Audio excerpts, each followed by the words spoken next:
Damn, man! Did you come here for a drink or to test the weight limit of the stool? You look so heavy. Officer Henry Callahan's voice cut through Teresa's place as he lifted his glass, then slowly tipped it over Marcus Dillard's head. Every drop of the drink poured over Marcus's head with deliberate contempt. The bar watched in stunned silence as it streamed down his face and soaked his collar. Yet, despite the humiliation, Marcus Dillard didn't move. Both his hands stayed flat on the bar, jaw set tight. Callahan set the empty glass down and laughed with his companions. What he didn't know was that this single act of arrogance would cost him everything. Before continuing, comment where in the world you are watching from and make sure to subscribe because tomorrow's story is one you can't miss. The bourbon was smooth. That was Marcus Dillard's first thought as he settled onto the bar stool at Teresa's place on that Friday evening in late October. He turned the glass slowly in his big hand, watching the amber liquid catch the warm light above the bar, and he smiled to himself. A quiet smile, the kind a man allows himself when something finally goes right. It had been a long time since something finally went right. Teresa's place sat on the corner of Broad and 9th in Augusta, Georgia, and it had been there longer than most people could remember. The bar itself was dark polished mahogany, worn smooth by 30 years of elbows and conversation. Old photographs lined the walls, civil rights marches, neighborhood celebrations, faces that had since grown old or passed on. The place smelled like oak and fried catfish and something that wasn't quite perfume and wasn't quite memory, but was somewhere between the two. It was the kind of bar that made you feel like you belonged the moment you walked through the door. Marcus belonged here more than most. At 54, Marcus, Big Mark Dillard, was a hard man to miss. He stood 6 feet 4 inches and carried 280 pounds the way a mountain carries snow. Naturally, without apology. His hands were the size of dinner plates. His shoulders were wide enough to block a doorframe. He had spent 11 years in the NFL as an offensive lineman, protecting quarterbacks for a living, and his body still remembered all of it. But his eyes were warm. That was what people noticed first. Once they got past the size, his eyes were the eyes of a man who genuinely liked people. He had earned that warmth the hard way. After football, after the knee surgery, and the slow fade from the sports pages, Marcus had come home to Augusta. He had taken a beat-up building on Walton Way and turned it into the Dillard Community Center. 15 years of his own money, his own sweat, and more grant applications than he cared to count. The center ran after-school programs, job training workshops, and a summer basketball league that kept kids off the street from June through August. It was not glamorous work. Nobody gave him a trophy for it. But every Friday evening, Marcus Dillard sat at Teresa's bar and felt like a man who had done something worth doing with his life. Tonight, that feeling was better than usual. $200,000, Teresa Watkins said from behind the bar, shaking her head with a grin that creased her whole face. She was 61, small and sharp, with silver-streaked locks, and the kind of eyes that had seen everything twice. Boy, I remember when you were begging the city for 20. Don't remind me, Marcus said. You did it, though. She pointed at him. Don't forget that part. Walt Greer raised his glass from the next stool over. To Big Mark, he said, who apparently still has some moves left in him. Marcus laughed and shook his head. Walt was 68, white-haired, with a soft Carolina accent and a laugh that belonged on a front porch. He had been a schoolteacher for 35 years, and Marcus's best friend for 20 of them. They had met at a neighborhood zoning meeting, both there for the same reason, both too stubborn to leave when the meeting ran 4 hours long, and had been friends ever since. The grant comes through, and suddenly you're a comedian, Marcus told him. I was always a comedian. You just couldn't afford to laugh before. The bar hummed around them. A couple at a corner table shared a plate of wings. Two older men played dominoes near the window. A birthday party of young women laughed loudly in the back booth, someone holding up a phone to capture the moment. The television above the bar was showing a college football game with the sound low. It was, by every measure, a good night. Marcus was midway through a sentence about the new youth mentorship program he was planning when the front door opened. The noise that came in with the cold air was different from the noise already inside. Louder. Looser. The kind of noise that announces itself before it has a reason to. 3 men walked in. The 2 in back were younger, maybe early 30s, still in the kind of shape the police department required. But it was the man in front who owned the room the moment he entered it, or believed he did, which amounted to the same thing. Detective Henry Callahan. He was broad-shouldered and square-jawed, with the kind of face that had probably been handsome once, and now just looked hard.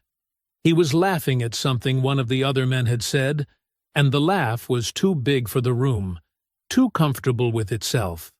His eyes swept the bar the way a man sweeps a room when he expects to own it. Then those eyes found Marcus. And they stopped. Callahan did not move right away. He just stood there at the edge of the bar's warm light, that too big laugh dying on his face, and looked at Marcus the way a man looks at something he has decided he does not like. It was not a quick glance. It was the long, deliberate kind, the kind designed to be noticed. Marcus noticed it. He turned back to his drink. Callahan and his 2 companions settled at the far end of the bar. Teresa moved toward them with the practiced neutrality of a woman who had managed difficult people for 30 years. She took their order without warmth and without hostility. Just business. But Marcus caught the small tension in her shoulders as she turned away from them, and he filed it quietly. For a few minutes, nothing happened. The birthday party laughed in the back booth. Walt told a story about a former student that went nowhere and was funny anyway.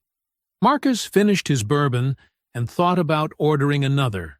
Then Callahan's voice cut across the bar. They make these stools extra wide down here.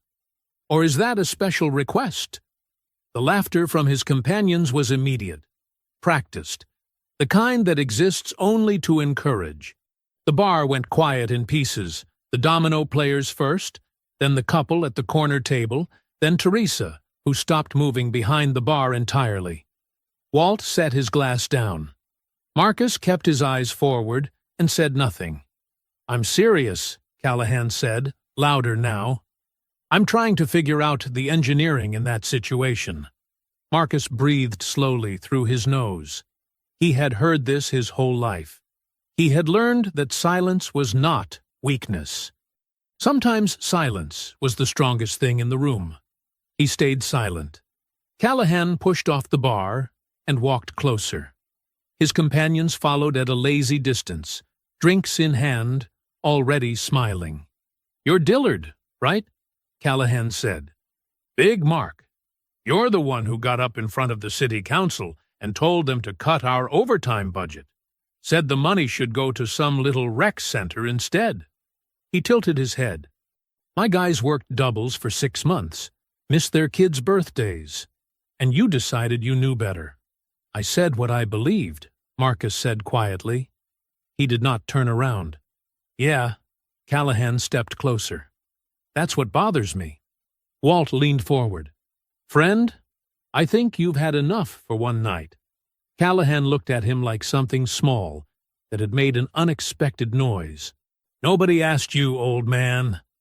Then he picked up his glass and poured every last drop of whiskey directly over Marcus Dillard's head. The bar stopped breathing. Whiskey ran down Marcus's forehead, over his eyes, along his jaw. It soaked into his collar and darkened his shirt. A single drop hit the bar with a small, sharp sound that seemed enormous in the silence. Marcus did not move. He sat perfectly still, both hands flat on the bar, his jaw tight. He was choosing, consciously, deliberately, not to rise to it. He reached for a cocktail napkin and pressed it slowly to his face. "I'm going to ask you to step back," Marcus said. His voice was low and even.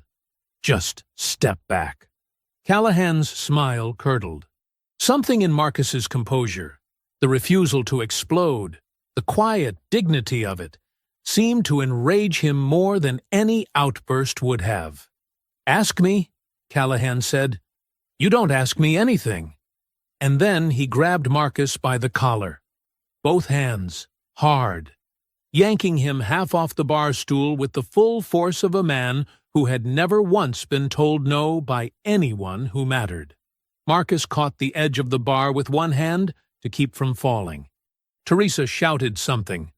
Walt was on his feet. One of Callahan's companions took a half-step forward. "Henry!" the younger officer said. Callahan shoved Marcus backward. The bar stool screeched against the floor. Marcus caught himself, both feet planted, and held up one open hand, a clear, visible signal. Stop. He was still trying to end it without contact, still trying to give this man a way out. Callahan did not want a way out. He shoved him again, harder, his forearm driving into Marcus's chest, backing him up against the bar. 10 seconds. That was how long Marcus Dillard held himself back. Then something shifted behind his eyes. Not rage, exactly. Something quieter and more certain than rage. The decision of a man who had been patient long enough. He planted his feet. And with one short, controlled, open-palmed shove, straight from the shoulder, every pound of him behind it, he sent Henry Callahan stumbling backward off his footing and crashing hard to the floor. Glass shattered. The bar erupted. Callahan hit the floor hard. For a moment, he just lay there, blinking up at the ceiling of Teresa's place, with the stunned expression of a man whose body had received information his ego had not yet processed.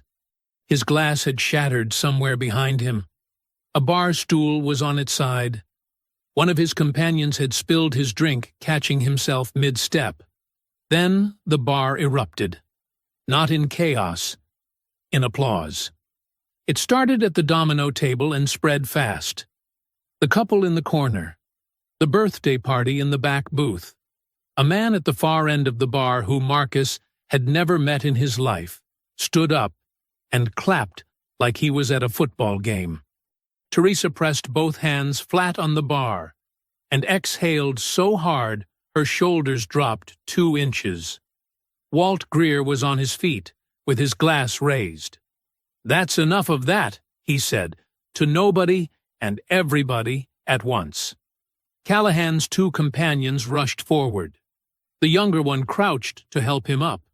The other one, the bigger of the 2, thick through the neck, stepped toward Marcus, with something ugly moving across his face. "You just put your hands on a law enforcement officer," he said.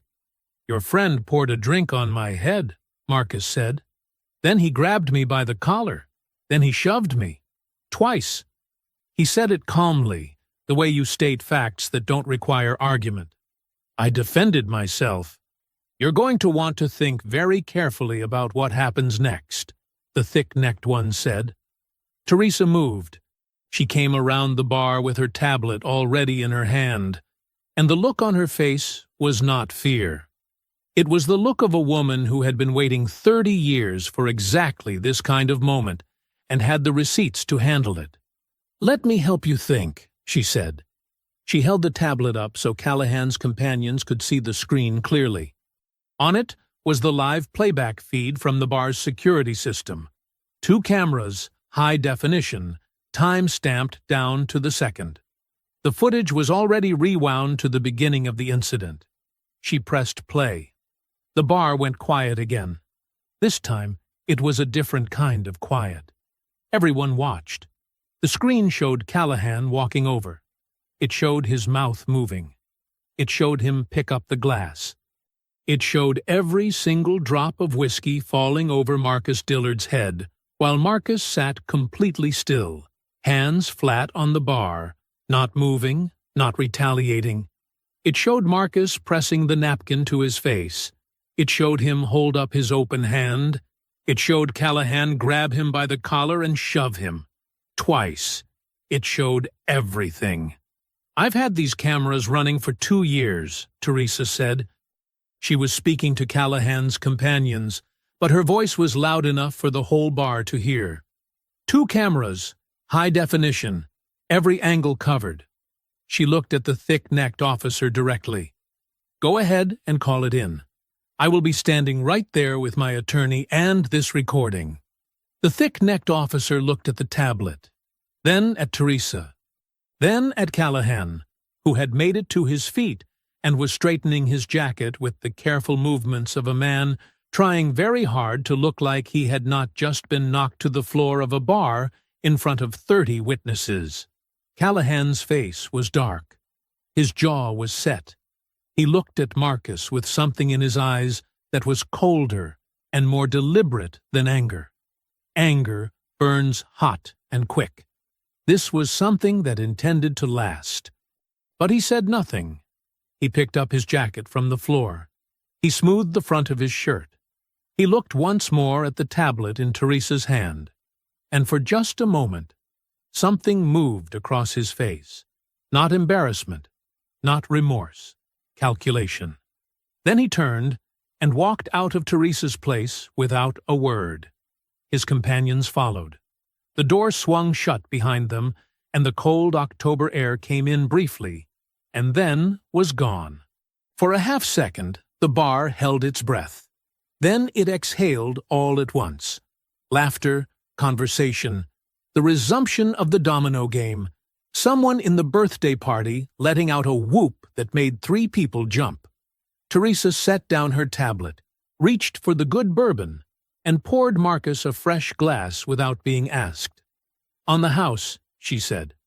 Marcus accepted it. He was still damp. His collar was still dark with whiskey. But he was smiling, slowly, then fully. The deep rolling laugh of a man who had faced something ugly and watched it walk out the door on its own 2 feet. Walt sat back down and raised his glass. "Engineering problem solved," he said. Marcus laughed and shook his head. It felt finished, clean, like a storm that had threatened all evening and then simply passed. Marcus believed it was over. He had no way of knowing that Henry Callahan was already on his phone before he reached the parking lot. Marcus slept well that night. That was the thing that would stay with him later. How well he had slept. He had come home from Teresa's place just after 10, changed out of his whiskey-soaked shirt, eaten a bowl of leftover red beans and rice standing over the kitchen sink, and gone to bed feeling lighter than he had in months. The grant was real. The community center was safe. Even the ugliness at the bar had resolved itself cleanly, the way ugliness sometimes does when the truth is sitting right there on a tablet screen for everyone to see. He slept like a man with nothing chasing him. His phone started at 7:14 in the morning. The first buzz he ignored. The second he rolled toward. By the third, he was sitting up in bed, squinting at the screen, and when he saw Tyler's name, he felt something shift in his chest. The particular alarm a parent carries for their child, regardless of the child's age. He answered on the 4th ring. "Dad." Tyler's voice was tight in a way Marcus recognized. His son was 24 years old and studying law at the University of Georgia, and he had inherited his father's composure along with his father's broad shoulders. When Tyler's voice got tight, it meant something was genuinely wrong. "You need to look at your phone. Right now." "I'm looking at my phone. I'm talking to you on my phone." "Pull up Facebook. Pull up Twitter. Pull up anything." A pause. "They beat us to it, Dad." Marcus put Tyler on speaker and opened Facebook. The Augusta Police Union statement was already everywhere. Posted at 6 a.m., which meant someone had been working on it since last night. The language was careful and deliberate, and made Marcus's stomach turn.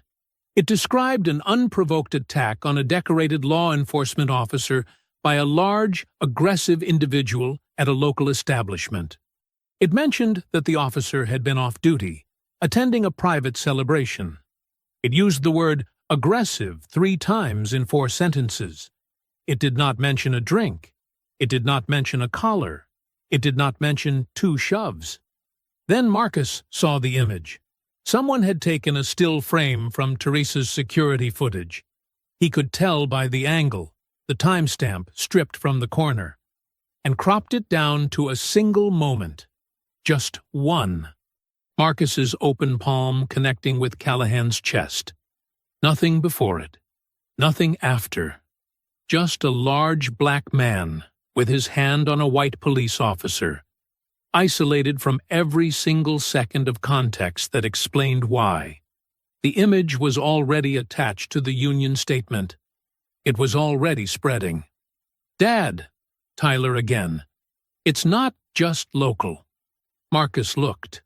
3 national conservative media websites had picked it up within the hour.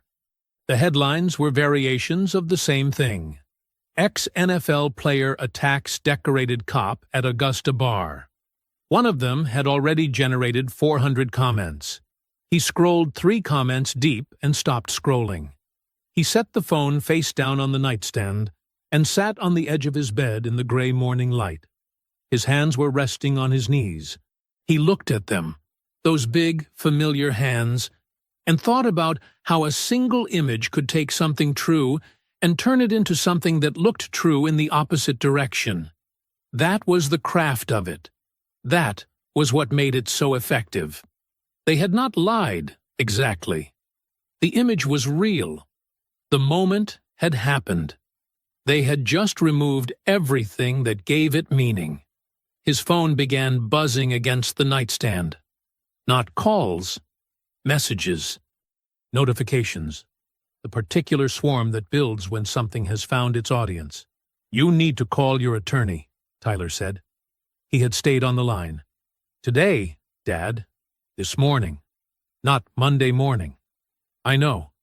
And I'm coming up." "You don't need to. I'm already in the car." Marcus picked the phone back up. He looked at the image one more time. Callahan's people had moved fast, and they had moved smart. And somewhere under the anger that was building in his chest, Marcus recognized, with the cool assessment of a man who had spent a decade reading defensive formations, that this had been the plan all along. The complaint at the bar had not been about humiliation. It had been about setup. The drink, the shove, the cropped image, the 6 a.m. statement. Henry Callahan had walked out of Teresa's place last night calculating every step of this. Marcus stood up. He dressed slowly and deliberately, the way he always had before a game. Not rushing, not panicking, thinking about what came next. Then he sat down at his kitchen table and dialed his attorney. Tyler was already on his way. The attorney's name was Bernard Cole. He was 60 years old, thin, with reading glasses he was always either putting on or taking off, and the kind of measured calm that came not from being unworried, but from having learned long ago that panic was expensive. He had been practicing law in Augusta for 32 years. Marcus had known him for 15 of them. Bernard Cole did not waste words, and he did not soften things he believed you needed to hear clearly. He did not soften this. "Henry Callahan filed a formal criminal complaint this morning," Bernard said. He set a single printed document on the desk between them. "Assault on a law enforcement officer. It's a felony charge in Georgia, Marcus. That applies whether the officer is on duty or off duty at the time of the incident." Marcus looked at the paper. He did not pick it up. Tyler, sitting beside his father, leaned forward with his elbows on his knees. He grabbed my father first. He shoved him twice. There's security footage that shows the entire— I know what the footage shows, Bernard said. He took his glasses off. The problem is who is going to be standing between that footage and a courtroom. He folded his hands on the desk. The officer assigned to lead the investigation into your father's case is a man named Detective Phil Burrows. Phil Burrows and Henry Callahan came up through the department together. They've been friends for 20 years. He paused to let that settle. And the assistant district attorney, who will decide whether to formally pursue these charges, is a man named Gavin Fallon. Marcus looked up. I don't know that name. You wouldn't. But you know his brother-in-law? Bernard put his glasses back on. Henry Callahan. The room was very quiet. Tyler sat back slowly in his chair. Marcus looked at the document on the desk again, really looked at it this time, and felt the full weight of what was happening arrange itself in front of him with ugly clarity. This was not a complaint filed in anger. This was a structure. Callahan at the center, a friendly investigator on one side, a family member at the DA's office on the other. It had been constructed, piece by piece, by someone who had done this kind of thing before. What about the footage? Marcus asked. Teresa has everything on camera, the whole incident from the beginning. Teresa's footage is currently our strongest asset, Bernard said carefully. But Callahan's attorney has already contacted me this morning, informally. He suggested, and I want you to hear this word, he suggested there may be grounds to challenge the admissibility of that recording. He held up a hand before either of them could speak. I am not saying they will succeed. I am saying they intend to try. And with the judge likely to be assigned to any related hearings, I cannot promise you the outcome. Marcus said nothing. Outside Bernard's window, Augusta was going about its Saturday morning the way it always did. Traffic moving, people walking. The ordinary, indifferent business of a city that did not know and did not care what was happening in this particular office on this particular morning. There's something else, Bernard said. He looked at Marcus directly, the way he always did when the news required it. Your community center's grant documentation contains a standard morality clause. A felony charge, not a conviction, Marcus, a charge, triggers an automatic funding review. Depending on how the board interprets their obligation, they may be required to suspend the grant until the matter is resolved. The words landed like something physical. $200,000. 15 years of work. The youth mentorship program he had just started planning. The summer basketball league. The job training workshops that had put 43 people back to work in the last 2 years alone. All of it sitting on the edge of a complaint, filed by a man who had poured whiskey over his head and then planned the whole next morning before he hit the floor. Marcus stood up from the meeting 2 hours later and shook Bernard's hand and walked to his car and sat in it for a long moment without starting the engine. That afternoon, the community center board held an emergency meeting. Marcus sat at the head of a table and watched 3 of his 7 board members exchange looks that told him everything about which way the wind was blowing. They were not bad people. They were scared people, which was sometimes more dangerous. No decision was made that afternoon, but the question had been asked out loud. And questions like that, once spoken in a room, have a way of not leaving. Marcus drove home alone as the sun went down over Augusta, and the silence in the car was the heaviest thing he had carried in years. The weekend had not been kind. By Sunday evening, Marcus had changed his personal cell number twice. The first number he gave only to Tyler, Bernard Cole, and Teresa. The second he gave to nobody at all, because by then it didn't matter. The community center's main phone line had received 11 voicemails since Saturday morning, and 3 of them were ugly enough that Tyler had quietly saved the recordings without telling his father how bad they were. Marcus knew anyway. Monday morning came gray and cold. The kind of October morning that felt like a warning. Marcus and Tyler sat across from Bernard Cole in the same chairs they had occupied 2 days before. But the room felt different now. Smaller. The documents on Bernard's desk had multiplied. Bernard did not waste time. "I want you to understand the full picture," he said. He laid 3 separate sheets across the desk like he was dealing cards. "Because what we are dealing with is not one man with a grudge. It is a network, and you need to see how it connects." He walked them through it methodically. Detective Phil Burrows, assigned to lead the investigation, had been Callahan's partner for 6 years before moving to a different unit. They still golfed together on alternate Sundays. ADA Gavin Fallon, Callahan's brother-in-law, would have direct influence over whether formal charges were pursued and how aggressively, and the judge most likely to be assigned to any suppression hearings or preliminary motions was a man named Samuel Hogan, who had been photographed twice at departmental charity events standing next to Callahan with the comfortable proximity of old friends. Tyler stared at the sheets.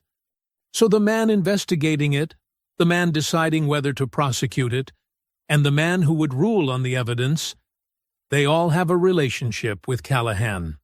"That is an accurate summary," Bernard said. "That's not a justice system," Tyler said. "That's a circle." Bernard looked at him over his glasses. "Welcome to Augusta, son." Marcus had been quiet through all of it. He was looking at the papers on the desk, but his eyes had the distant focus of a man running calculations in his head.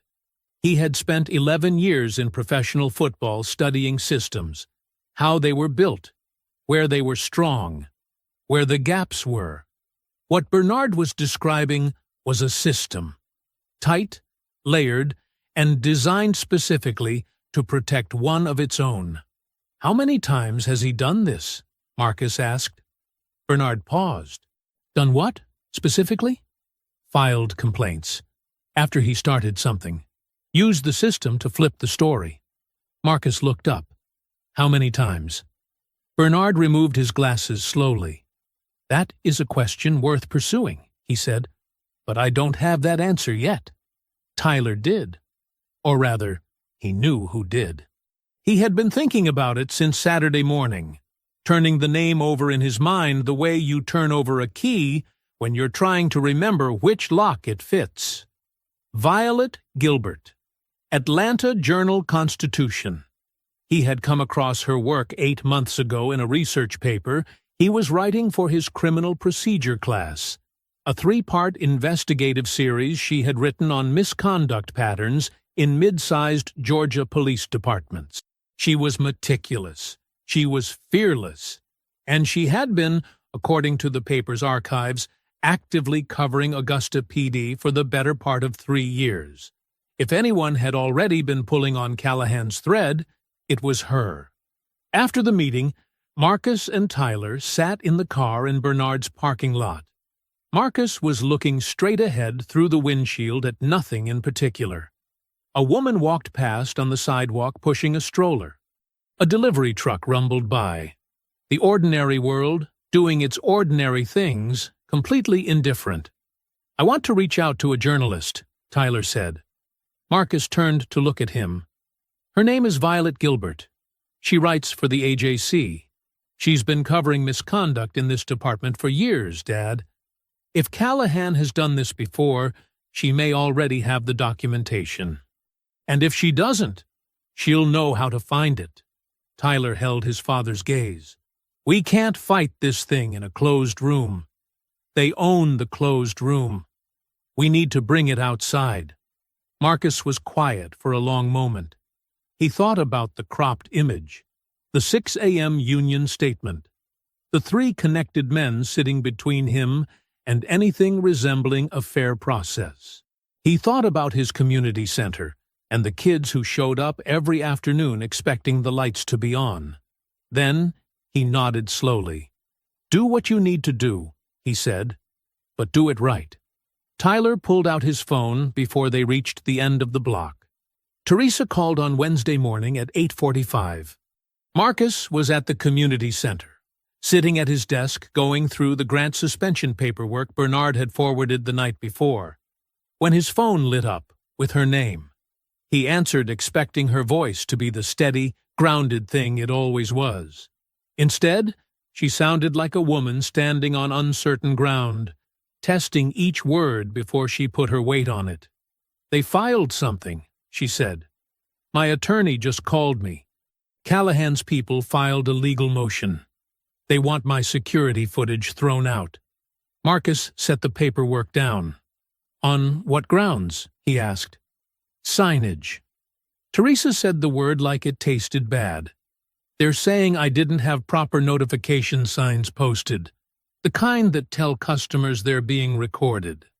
Apparently, there's a specific requirement under Georgia law about how visible those signs have to be, what size, where they have to be mounted." She paused. "My attorney says the sign I have is real and it's posted, but it might be in the wrong position. Too high up, too close to the door. Something about the exact wording." Another pause, longer this time. "Marcus, if they get that footage thrown out—" "I know," he said. "That footage is the whole truth. Everything that happened, in order, the way it happened. Without it, it's your word against his. And his word comes with a badge and a brother-in-law at the DA's office." He already knew that, too. What made it worse, what made Marcus's jaw tighten as he sat in his office surrounded by photographs of children he had coached and mentored for 15 years, was the precision of it. Callahan's attorney had not gone looking for a big dramatic reason to suppress the footage. He had gone looking for a small, technical, bureaucratic one. A sign in the wrong position. A font that was 2 points too small. The kind of paperwork violation that had nothing to do with truth or justice or what actually happened in that bar, but that a sympathetic judge could use as a perfectly legal tool to erase the one piece of evidence that told the whole story. It was elegant in its way, and it was infuriating. "When is the hearing?" Marcus asked. "Friday." Teresa's voice tightened. "They got it fast-tracked, Marcus. My attorney says the judge assigned is Samuel Hogan." Marcus closed his eyes for exactly 2 seconds. Samuel Hogan. Bernard had mentioned that name on Monday. Charity events, old friends, the comfortable proximity of men who took care of each other. "I'm going to fight it," Teresa said. "My attorney is already pulling photographs of the sign from every angle. We're going to argue the placement was compliant. But Marcus—" She stopped. "I've been running this bar for 30 years. I have never once had a legal challenge filed against me this fast, by this many people, with this much organization behind it. This is not a coincidence." "No," Marcus said, "it isn't." After he hung up, he sat very still for a moment. Then he called Tyler. Tyler listened without interrupting, which was how Marcus knew his son understood the severity. When Marcus finished, Tyler was quiet for 3 seconds. "They're trying to erase the tape before arraignment," Tyler said. "If they get it excluded before charges are formally filed, it poisons the well. Even if we try to introduce it later, Hogan has already ruled on it. It's gone. That's what it looks like. Then we need something else," Tyler said. "We can't put everything on Teresa's footage anymore. We need to move faster." His voice shifted. That particular register Marcus recognized as his son, thinking out loud, sorting through options with the quick, deliberate mind that had earned him a place in one of the state's best law programs. "I'm reaching out to Violet Gilbert today. Not tomorrow. Today. If Callahan has a pattern of this, she may already have documentation we can use publicly. even if we can't use it in court yet. The hearing is Friday, Marcus said. I know. But a courtroom isn't the only room that matters here, Dad. If this goes public the right way before Friday, it changes the pressure on everyone involved. Even Hogan. Marcus looked up at the wall of his office. A photograph of last summer's basketball league. 32 kids in matching jerseys, squinting into the sun. He had hung that photo himself with a level and a pencil mark, the way his own father had taught him to hang things. Straight, careful, built to last. Make the call, Marcus said. Tyler was already dialing. Thursday morning arrived cold and still. Marcus was at home, at the kitchen table, working through a second cup of coffee, and the notes Bernard had sent over about Friday's suppression hearing when his phone rang at 8:20. He saw Walt's name and picked up immediately. Walt! There was a pause before Walt spoke, a pause that was half a second too long. When Walt Greer's voice came through, it had a careful, controlled quality that did not belong to it, like a man reading from a script he had rehearsed twice and still wasn't sure he had memorized. Mark, he said, I need to tell you something. About last night. Marcus set his coffee down. Walt told it slowly. 2 detectives had come to his house Wednesday evening, just after 7. He had not been expecting anyone. They knocked with the easy authority of people who were accustomed to doors opening for them, and when Walt let them in, they settled into his living room chairs like they had been there before. They introduced themselves as detectives from the Augusta PD. They said they were conducting a routine witness canvass related to the incident at Teresa's place. Standard procedure. Nothing to be concerned about. For the first 20 minutes, it was exactly what they said it was. They asked Walt what he had seen. He told them. They took notes. They were polite. Then one of them mentioned the house. Casually. The way you mention the weather. He noted it was a nice place, well-maintained. Said he remembered a property tax dispute that the city had opened against the estate a few years back. Walt's wife, Mara, had passed 3 years ago. The estate matter had been complicated, and at one point there had been a minor outstanding dispute with the city over an assessed value discrepancy. It had been resolved, or Walt had believed it was resolved. He had a letter somewhere confirming it. The detective said he wasn't sure it had been fully closed out. Said sometimes these things stayed open in the system longer than people realized. Said it might be worth checking into. Then they thanked Walt for his time, shook his hand, and left. They were in his house for an hour and 10 minutes. They never raised their voices, Walt said. They never made a single direct threat. They were perfectly polite the entire time. He stopped. But Mark, I know what that was. I am 68 years old, and I taught high school civics for 35 years, and I know exactly what that was. Marcus's hand had tightened around the phone somewhere in the middle of Walt's story. He had not noticed until now. Did they give you their names? He asked. They gave me cards. Walt read them out. Marcus wrote both names on the corner of Bernard's notes. Walt, I need you to listen to me. What they did, going to a witness's home and referencing unresolved financial liability with the city, that is not a routine canvass.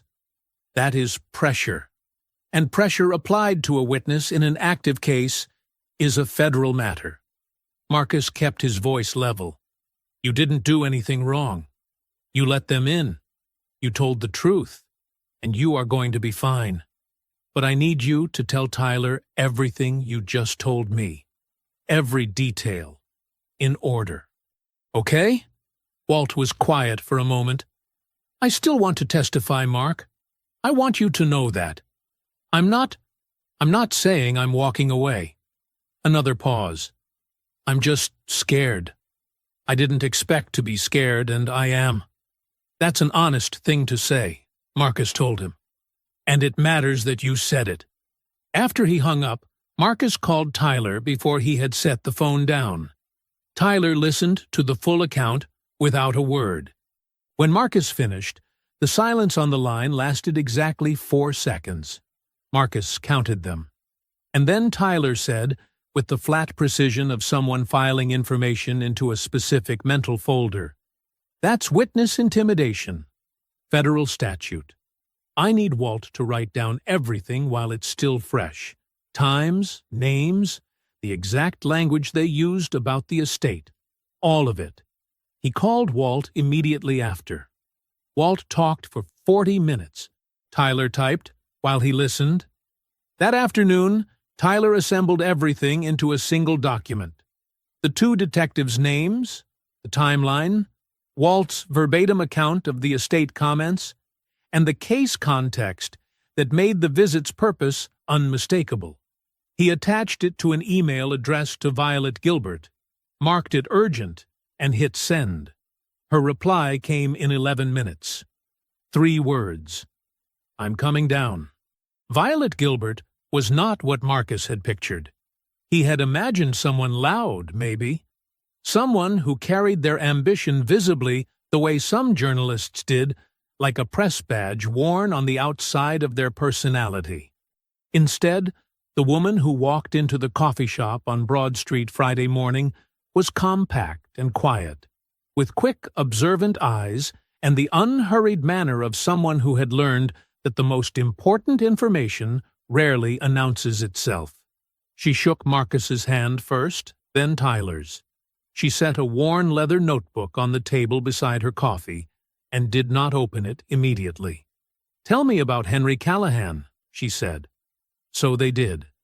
2 blocks away, in the Augusta courthouse, Teresa Watkins sat beside her attorney, while Samuel Hogan presided over the suppression hearing with the practiced efficiency of a man who had already decided his conclusion and was moving through the procedural requirements to get there. Teresa had described the hearing to Marcus in a text. Hogan barely looked at our photographs, kept checking his watch. The ruling would come later. For now, the footage existed in legal suspension, neither safe nor gone, while the world outside the courthouse moved at its own speed.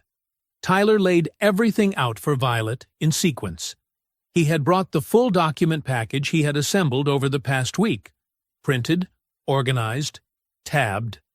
The 3 prior complaints against Callahan, sourced from public records requests Tyler had filed the previous year during a law school research project that had, by pure chance, crossed Callahan's name. Each complaint described a pattern.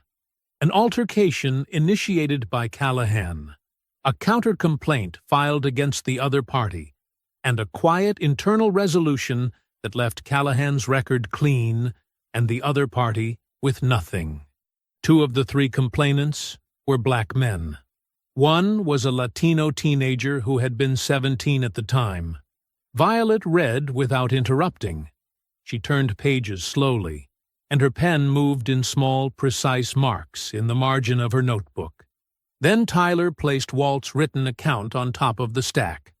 The Wednesday evening visit, the 2 detectives, the estate, the careful, threatening politeness of men who understood that a threat does not require a raised voice to land. Violet looked up from that one. "He wrote this himself?" she asked. "The same night," Tyler said. "While it was fresh." She looked at it again. Then she closed her notebook, folded her hands on top of it, and looked at Marcus directly. "I have enough for a preliminary piece," she said. "I want to be clear about what that means. It will document the prior complaints, the connections between Callahan and the investigating officer and the ADA and the witness contact. I will not print anything I cannot source." She paused. "But what I can source is significant, and I want to run it today." "Today," Tyler said. "The suppression hearing is happening right now. Your arraignment is scheduled for next Thursday. If this story runs before that ruling comes down, it changes the environment. It changes what it costs people to keep moving in the direction they've been moving. She looked at Marcus. I've been watching this department for 3 years. Callahan's name has come up before. I just never had a case public enough to build around. She was quiet for a moment. I'm sorry it had to be yours. Marcus nodded once. Run it, he said. The piece went live on the Atlanta Journal-Constitution's website at 4:17 that afternoon. By 5 o'clock, it had been shared 1,400 times. By 6, it had been picked up by 2 national news networks. By 7, a crowd of roughly 60 people had gathered outside Augusta PD headquarters with handmade signs, and by 8 that number had more than doubled. The DA's office released a statement at 8:45. They were reviewing all elements of the Marcus Dillard case in light of newly surfaced information. At 9:15, Marcus's phone rang. It was a member of the grant board. Not a cold official voice this time, but the personal cell of a board member he had known for a decade. The man said they were standing by, that they were not pulling funding while the facts remained publicly contested, that they believed in Marcus and in the work the center did. Marcus thanked him and hung up. He was sitting at his kitchen table. Tyler was across from him, laptop open, watching the story spread across the internet in real time. The house was quiet except for the sound of the television in the other room, where the Augusta PD headquarters was visible on the local news, the crowd outside it growing. Marcus exhaled slowly, a long, full breath, the kind he had not allowed himself in a week. He looked at his son. Maybe, he said carefully, it turns out okay. Tyler looked up from the screen and almost smiled. Almost. The weekend had felt like a held breath. After the article, after the protests outside the precinct, after the DA's statement and the board member's call and Tyler's quiet, almost smile across the kitchen table, Marcus had spent Saturday and Sunday in a state of cautious stillness. Not hope, exactly. Something more careful than hope. The feeling of a man watching a dangerous thing from a safe distance, not yet certain it couldn't reach him. Monday morning answered that question. Bernard Cole called at 8 o'clock. Marcus was already up, already dressed, already at the kitchen table with his coffee. He answered on the first ring. Judge Hogan ruled Friday afternoon, Bernard said. I wanted to wait until I had the full written order before I called you. A pause that carried its full weight. The footage is inadmissible. The signage violation held. Marcus set his coffee mug down carefully. Teresa's sign was 11 inches too high on the wall, Bernard continued. That was the finding. 11 inches. His voice carried something underneath the professional calm. A quiet, contained outrage that a man of his experience and discipline would never let fully surface. The motion was granted. The footage cannot be introduced as evidence in any criminal proceeding. Marcus said nothing. Outside his kitchen window, Augusta was a gray Monday morning. Clouds low, air cold, a garbage truck moving slowly down his street with the patient indifference of machinery. There's more, Bernard said. There always was. The DA's office had made its decision. With Callahan's brother-in-law, Gavin Fallon, still in place, still operating without recusal, the office was moving forward with the felony assault charge. Marcus was to present himself for formal processing that afternoon. Arraignment was scheduled for Thursday morning. Marcus processed himself at 2 o'clock. It took 45 minutes. He sat in a plastic chair and answered questions in a flat, level voice, and did not allow his face to show what was happening behind it. They took his photograph, standing, facing forward, the small height marker on the wall behind him. The flash was brief and impersonal. By 5 o'clock, that photograph was on every local television news broadcast in Augusta. Ex-NFL player arraigned on felony assault charge following altercation with law enforcement officer. Tyler watched it from the community center, where he had been working with Marcus all afternoon. He turned the television off before Marcus could see it. Marcus had already seen it on his phone. At 6:15, the grant board called. It was not the same voice as Friday night. The warm, personal call from a decade-long colleague. This was the board's official chairwoman, and her voice had the formal, reluctant quality of someone reading from language that had been reviewed by an attorney before it was spoken aloud. The morality clause had been triggered by the formal charge. Effective immediately, the $200,000 grant was suspended pending resolution of the criminal case. The community center was required to cease 2 of its 3 active youth programs within 30 days. Marcus thanked her. He used those exact words, "Thank you," and hung up. He sat at his desk in his office and did not move for a while. At 7:30, Walt called. Marcus could hear it in the first syllable, the guilt and the grief and the exhaustion of a man who had been carrying a weight he could no longer hold.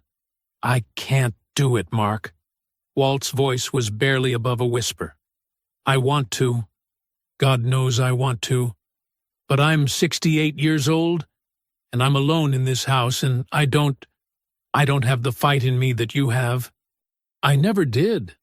A long pause filled with the sound of an old man trying to hold himself together. "I'm sorry. I am so sorry." Marcus told him it was okay. He told him he understood. He meant both things, and he also felt something crack quietly in his chest as he said them. At 8 o'clock, Henry Callahan appeared on the Channel 6 Evening News. He was standing outside Augusta PD headquarters in a pressed shirt, accepting his departmental commendation from the deputy chief. He shook hands. He smiled for the camera. That same confident, unbothered smile of a man for whom the system had never once failed to perform exactly as expected. He said he was grateful for the support of his department and his community. Marcus turned the television off. He walked back to his office. He sat down in his chair. The photographs on the wall looked back at him. Children in basketball jerseys, teenagers holding certificates, a community built year by year from nothing. He looked at them for a long time. Then he put his head in his hands. The room was very dark and very quiet. Tyler was on his father's porch before sunrise. Marcus heard the car first. The familiar engine, the specific sound of his son's door closing with the firm, purposeful click of someone who had somewhere to be. He was already awake. He had not slept much. He had lain in the dark for most of the night, staring at the ceiling with the particular wakefulness of a man whose mind refuses to stop working even when his body has nothing left. He had the front door open before Tyler reached the steps. His son looked like he hadn't slept either. He was still in yesterday's clothes, a legal pad tucked under one arm, and his phone in his hand. And there was something in his eyes that Marcus recognized. Not desperation, not panic, but the focused intensity of a person who has spent all night turning a problem over and over until they found the angle that hadn't been tried yet. "I need to go back to the bar," Tyler said. "And I need you to stay here." Marcus looked at him. "What are you looking for?" "Something Callahan forgot about," Tyler said. "Something nobody thought to ask about." He held the doorframe with one hand. "Dad, Teresa's footage got thrown out because it belonged to the establishment. The suppression ruling covers recordings made by the bar's own security system. But it does not cover footage recorded by private citizens on their personal phones." He paused. "That night, there were other people in that bar, and some of them had their phones out." Marcus was quiet for a moment. He thought back to that Friday evening. The birthday party in the back corner booth. He had registered them peripherally, the way you register background noise in a familiar space. A group of young women, laughing, someone holding a phone up to capture the celebration. He had noticed them, the way you notice a song playing in another room. They had been there. They had been recording. And they had been gone before the police arrived, or the gravity of the situation announced itself. "Go," Marcus said. Teresa's place didn't open until 10 on Tuesdays, but Teresa was always there by 8. She opened the door for Tyler in her apron with a dish towel over one shoulder, and when he explained what he was looking for, she sat down at the bar and thought about it with the careful seriousness of someone who understood exactly what was at stake. "The birthday party," she said slowly. "Yes. Corner booth. 8 women, maybe 9. Young, late 20s, I'd say." Teresa folded the dish towel in her hands, thinking. They had a reservation. I remember because they called ahead for the booth specifically. They wanted the big corner one. She was quiet for a moment. Several of them had their phones out all evening. I remember thinking they were filming the whole night. Birthday content. She looked at Tyler. They left before everything happened with the police coming. Before I even realized I should be getting people's information. "Do you have any record of the reservation?" Tyler asked. "A name? A phone number? A credit card on the tab?" Teresa moved behind the bar and opened her reservations book. A physical ledger, handwritten, which she had kept by personal preference for as long as the bar had been open. She ran her finger down the page for that Friday. "Chandler," she said. She turned the book toward Tyler. "Party of 8. Reservation under Chandler." Tyler wrote it on his legal pad and underlined it twice. He drove home and sat at the kitchen table with his laptop open and his legal pad beside him and began to search with everything he had. The date, the last Friday of October. The location, Teresa's place, Augusta. The name, Chandler. He worked through Facebook first, searching event check-ins and tagged posts, then Twitter, then Instagram, which had become the natural home of birthday documentation. The stories, the group shots, the small captured moments of celebration that people posted without any awareness of what else their cameras might have caught. He searched for 2 hours. He almost missed it. It was a post from 3 days before the incident. A countdown. "Birthday week starts now. Tagged in Augusta, Georgia." The account belonged to a woman named Jasmine Chandler, 29 years old, her bio said. Augusta, G.A.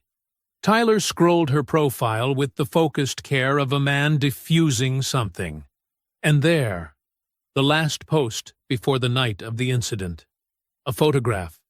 6 women crowded into a corner booth, laughing, glasses raised. The location tag clear and specific. Teresa's place. Tyler sat back in his chair and looked at the screen for a long moment. Then he picked up his phone. The message Tyler sent was careful. He had written it 3 times before he sent it, sitting at his kitchen table with the early morning light coming through the window, choosing each word the way you choose footing on uncertain ground. He introduced himself by name. He explained who his father was. He described, plainly and without drama, what had happened at Teresa's place that Friday evening and what had happened in the days since. He told Jasmine Chandler that he believed she might have been there that night, and that if she had recorded anything at all, it might be the only thing standing between his father and a felony conviction for defending himself. He read it one final time. Then he sent it and set the phone face down on the table and made himself eat breakfast. The phone buzzed 22 minutes later. I remember that night. I had no idea any of that happened. "Call me," Tyler called. Jasmine Chandler's voice was clear and direct, with the particular alertness of someone who had just read something that rearranged their understanding of an evening they thought they already knew. She told him she and 7 friends had been celebrating her friend Carla's birthday. They had reserved the corner booth specifically because it fit the whole group. She remembered the bar being warm and loud and good. She remembered the commotion near the front, a crash, raised voices, applause, and assuming it was just bar energy, the kind of random noise that happens on Friday nights. She and her group had gathered their things shortly after and moved on to another spot. She had not connected it to anything significant. She had not known there was anything to connect. That night, Tyler said carefully, "Were you recording? On your phone?" A pause. "I record everything," she said. "Carla's birthday. I was getting it all. The toasts, the group moments. I had my phone out pretty much the whole time we were there." Another pause, shorter. "The story expired off my Instagram the next morning. I didn't post most of it publicly, but I save everything to my camera roll before it disappears." Tyler's grip on the phone tightened. "Jasmine," he said, "I need to ask you to look at something. Before we say anything else, I need you to go to your camera roll and look at the videos you saved from that night."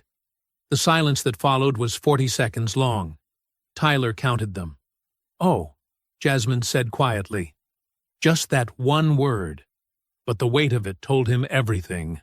They met that afternoon at a coffee shop on Washington Road. Tyler, Marcus, Bernard Cole, and Violet Gilbert, who Tyler had called from the car on the way over. Jasmine arrived 5 minutes early, a young woman in a gray jacket with natural hair and careful eyes, holding her phone in both hands like she already understood she was carrying something important. She sat down across from Marcus and looked at him for a moment. "I'm sorry this happened to you," she said. Marcus nodded. "Thank you for being here." She placed her phone on the table and opened her camera roll and found the video without hesitation. She had already watched it twice that morning, she told them. She turned the phone so they could all see the screen and pressed play. The video began as what it was meant to be, a birthday. Jasmine's friends crowded into the corner booth, laughing, someone raising a glass, the warm amber light of Teresa's place, surrounding everything. In the background, clearly visible over the shoulder of the woman nearest the camera, was the bar. Marcus was on his bar stool. You could see him clearly. Then Callahan walked into the frame. Everything followed in sequence. The approach. The words, not audible but visible in posture and proximity, and the shifting of the bar's attention. The glass rising. The pour. 10 full, uninterrupted seconds of Marcus sitting completely still, hands flat on the bar, not moving. The napkin. The open hand held up in plain view. Then the grab. The shove. The second shove. Then Marcus rising, and what came after. The timestamp in the corner of the screen was intact, unbroken, and precise. Bernard Cole leaned forward. He watched the final seconds twice. Then he sat back in his chair and removed his glasses and pressed 2 fingers to the bridge of his nose. "This footage was recorded on a private citizen's personal device," he said. "It was never part of Teresa's establishment system. Hogan's suppression order does not touch it." He looked up. "This is completely and fully admissible." Jasmine Chandler looked at Marcus across the table. "Tell me what you need me to do," she said. For the first time in days, Marcus Dillard looked like himself again. Tyler drove to Walt's house alone. It was Wednesday evening, the sky going dark early the way it did in late October, the streetlights on Whitfield Avenue clicking on one by one as he turned onto Walt's block. He had not called ahead. He had thought about it and decided against it, because a phone call gave a man the option of saying no before he had seen what Tyler needed him to see. Walt answered the door in his cardigan and reading glasses, a paperback in one hand, and the expression on his face when he saw Tyler was complicated. Relief and guilt in equal measure. The look of a man who had been alone with something heavy and was not sure whether a visitor made it better or worse. "Come in," Walt said quietly. The house was warm and neat, and full of the particular stillness of someone who lived alone and had made their peace with it. Photographs of Mara on the mantel, a stack of library books on the coffee table, the television off. Tyler sat on the couch, and Walt took the armchair across from him, setting his paperback face down on the side table, and for a moment neither of them spoke. Tyler did not argue. He did not plead. He did not say a single word about courage or friendship or what was right. He opened his laptop and pressed play. Walt watched the video in complete silence. His hands were folded in his lap. His reading glasses caught the screen's light. He watched Callahan pour the drink. He watched Marcus sit still for 10 full seconds with his hands flat on the bar. He watched the grab, the shove, the second shove. He watched Marcus rise and respond. When it ended, Walt asked him to play it again. Tyler played it again. Walt watched it the second time with the focused, deliberate attention of a former teacher, reviewing something he intended to be certain about. When it finished, he sat back in his armchair and looked at the middle distance for a long moment. The house ticked quietly around them. Somewhere outside, a car passed. Then Walt Greer looked at Tyler and said, "I was there. I sat on that bar stool, and I watched every second of what that video just showed me." His voice was steady now, in a way it had not been on the phone. "I am not going to let them rewrite what I saw with my own eyes." Tyler exhaled slowly. "I need you to do one more thing," he said carefully. "The detectives who came to your house last week, the estate comments, the timing, the way it was framed, I need you to include all of that in a formal written statement. Because what they did to you that evening was not a witness canvass." He held Walt's gaze. "That was witness intimidation, under federal statute, and if we document it properly, it becomes a weapon, not just for your testimony, but for everything." Walt nodded once.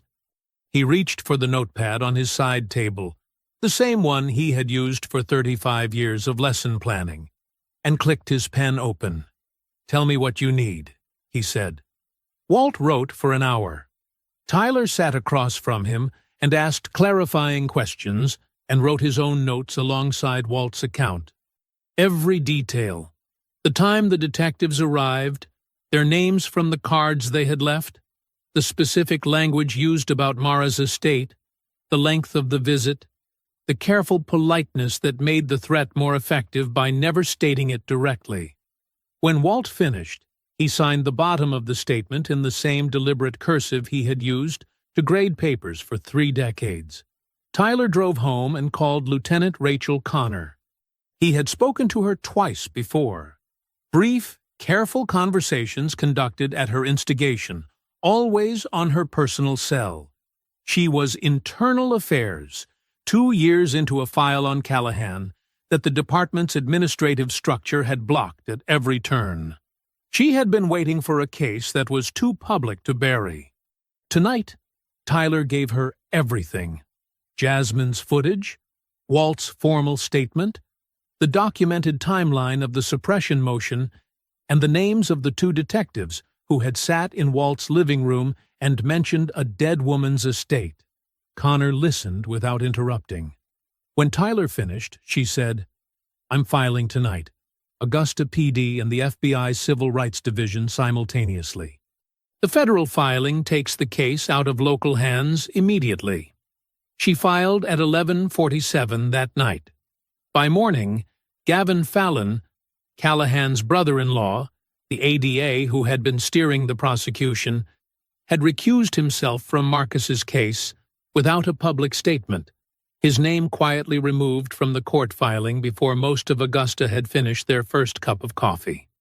In Washington, Congressman Reginald Booth watched the developments scroll across his phone's news feed and reached for his desk phone. His press secretary answered on the second ring. Marcus dressed carefully that Thursday morning. He stood at his closet in the gray pre-dawn quiet and chose a navy suit he had bought for his son's law school orientation. The one Tyler had told him made him look like someone who had already won. He knotted his tie twice until it sat exactly right.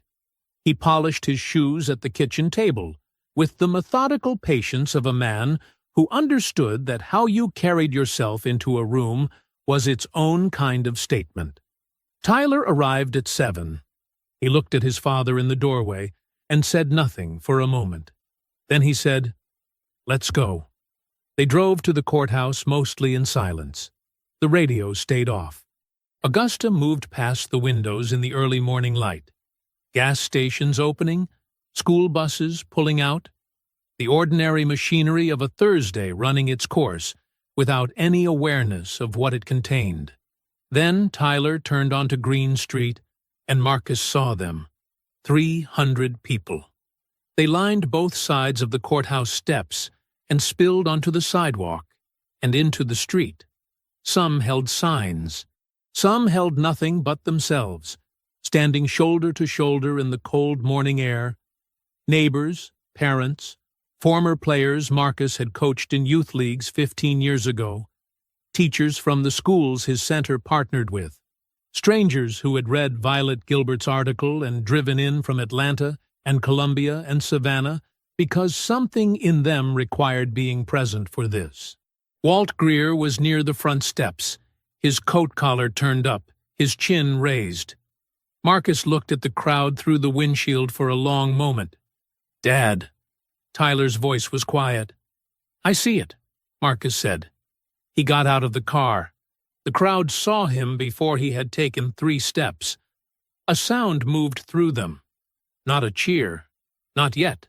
Something more like a collective exhale. The sound of 300 people releasing something they had been holding. Someone started clapping. It spread fast. Marcus walked through it with his head up, acknowledging faces as he passed, touching a shoulder here, accepting a handshake there, moving toward the courthouse doors with the measured dignity of a man who had dressed for exactly this moment. Inside, the courtroom was already full. Marcus sat beside Bernard Cole at the defense table. The prosecution table, usually occupied by Gavin Fallon, held a woman Marcus did not recognize, the newly assigned DA, brought in after Fallon's recusal. Her name was Angela Marsh, and she had been handed this case 48 hours ago with a full evidence package, a federal inquiry active in parallel, and Jasmine Chandler's footage already submitted to the court record by Bernard Cole the previous afternoon. She had reviewed it the same night she received it. Judge Samuel Hogan was not presiding. Hogan had been quietly reassigned the evening before. The federal civil rights filing had cast sufficient shadow over his prior rulings in related motions to make his continued involvement untenable. The judge who entered the courtroom that morning was a woman Marcus had never seen before. She moved efficiently, without ceremony, and called the proceeding to order with the brisk authority of someone with a full docket and no interest in theater. Angela Marsh stood before the opening statements could begin. "Your Honor," she said, "the state moves to dismiss all charges against Marcus Dillard, with prejudice." The courtroom went very still. The state has reviewed newly submitted video evidence from an independent private source, corroborated by a signed eyewitness statement, that establishes clearly and unambiguously that Mr. Dillard acted in self-defense following physical aggression initiated by the complaining party. She set the document on the bench. The state finds no basis on which to proceed. The judge reviewed the motion for 90 seconds. "Motion granted," she said. "All charges against Marcus Dillard are hereby dismissed with prejudice. Mr. Dillard, you are free to go." 4 words. You are free to go. Marcus sat completely still for exactly 1 breath. Bernard put a hand on his arm. Then Marcus stood, buttoned his jacket, and walked out of that courtroom with his head exactly as high as it had been when he walked in. Tyler was waiting at the bottom of the courthouse steps. He had come outside to be there for this specific moment. And when Marcus pushed through the doors into the October sunlight, the crowd erupted. Fully, completely. The sound of 300 people releasing everything they had been carrying all week. Marcus walked down the steps, and his son met him at the bottom, and they held each other the way fathers and sons hold each other when something almost took one of them and didn't. The cameras caught all of it. Then, at the edge of the crowd, Lieutenant Rachel Connor appeared. Beside her stood 2 federal officers in dark jackets. Between them, having arrived at the courthouse expecting to watch Marcus arraigned, stood Henry Callahan. Connor met Marcus's eyes across the crowd. She gave him one small nod. Then she turned to Callahan, and the cuffs went on. The crowd saw it happen. The silence lasted exactly 1 second. Then they roared. The charges came down that afternoon like a hammer. Racially motivated assault with a federal hate crime enhancement, misconduct in the office, conspiracy to obstruct justice.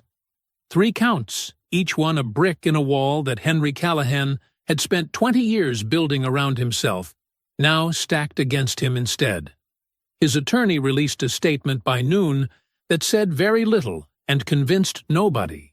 The police union, which had published its passionate defense of Callahan 9 days ago with the confidence of an organization that had never once been held accountable for being wrong, posted a 4-line retraction on its website at 2 in the afternoon and hoped nobody would notice the difference in the font. Everybody noticed. At 3 o'clock, Augusta's police chief stood in front of cameras in the department's main briefing room. He was a careful man by nature, someone who chose his public words the way a surgeon chose instruments, and today he chose them with the particular precision of a person who understood that the FBI was watching. He announced that Detective Henry Callahan's departmental commendation, presented on camera just 3 days prior, was formally and permanently revoked. He announced that 2 officers who had accompanied Callahan to Teresa's place that Friday evening were suspended with pay pending their own conduct investigations. He said the department was committed to accountability. He did not say Callahan's name more than once. At 4:15, the Grant Board convened an emergency conference call. Several of its members had watched the dismissal hearing live on their phones from their offices. The chairwoman, who had delivered the suspension notice in her careful attorney-reviewed language just days before, now spoke in her own voice without a script. The $200,000 was reinstated, effective immediately. The suspended youth programs would resume. The community center's funding was restored in full. Tyler, sitting at his father's kitchen table with his laptop open, was still reading the board's confirmation email when his phone rang. An Atlanta area code he didn't recognize. He answered.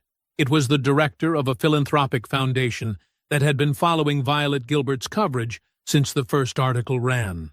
They had been watching the case develop and had held an emergency board vote of their own that morning. They wanted to make a matching donation to the Dillard Community Center, $100,000. Tyler sat very still for a moment. Then he said, professionally and calmly, "Yes, we accept. Thank you." He hung up and called Violet Gilbert immediately. Her full investigative piece, 4,000 words, fully sourced, documenting the complete pattern of Callahan's misconduct across 7 years, the buried complaints, the intimidation of witnesses, the family connection to the ADA's office, and the deliberate campaign to reframe a black man's act of self-defense as a criminal assault, went live in the Atlanta Journal-Constitution at 5 o'clock. By 6, it had been shared 40,000 times. By 7, it was on the front page of the paper's national edition. By 8, 3 television networks had requested Violet for morning show appearances. A second foundation called Tyler at 8:30. Another 100,000. Teresa's place filled up that evening the way it only filled up for things that mattered. People came without being invited because they knew, the way communities know things, that this was the place to be. Walt Greer arrived early and claimed the same bar stool he always claimed, and sat in it with the straight back of a man who had found something he had briefly lost. Lieutenant Rachel Connor came in at 7, off duty, in her own clothes, and sat at the far end of the bar and accepted one drink from Teresa without ceremony. Jasmine Chandler came with 3 of the women from Carla's birthday party. Violet Gilbert arrived with her notebook in her bag and left it there all evening. Congressman Booth sent word that he would be in Augusta the following week. Bernard Cole stayed for 2 hours, which was 2 hours longer than he usually stayed anywhere that wasn't a courtroom. The community center now had $340,000. At 9 o'clock, Teresa reached beneath the bar and brought out the good bourbon. The bottle she kept for moments she decided were worth the bottle. She poured a glass and set it in front of Marcus without a word. The bar went quiet. Not the nervous quiet of that Friday night 10 days ago when a man had poured a drink over another man's head and the room had held its breath, waiting to see what the world would do about it. This was a different quiet. The warm, full quiet of people who had gathered around something that had come out right. Marcus looked at the glass. He picked it up slowly and turned to face the room. Every face in it, Walt and Tyler and Teresa and Connor and Jasmine and Violet, and people whose names he didn't know, but whose presence he felt like something solid at his back. He thought about the Friday night that started all of this, about whiskey running down his face while a bar full of people watched, about a cropped image and a 6 a.m. press statement, and a judge who ruled on 11 inches of wall space, about his son driving through the night, and an old teacher finding his spine, and a young woman who saved everything to her camera roll. He raised the glass. The bar leaned in. "They thought they could drown me," Marcus said. His voice was quiet enough that the whole room had to be still to hear it. "Turns out, they handed me the thing that floated me." He drank. Teresa's place shook with what came next. If you enjoyed the story, leave a like to support my channel, and subscribe so that you do not miss out on the next one. On the screen, I have picked 2 special stories just for you. Have a wonderful day.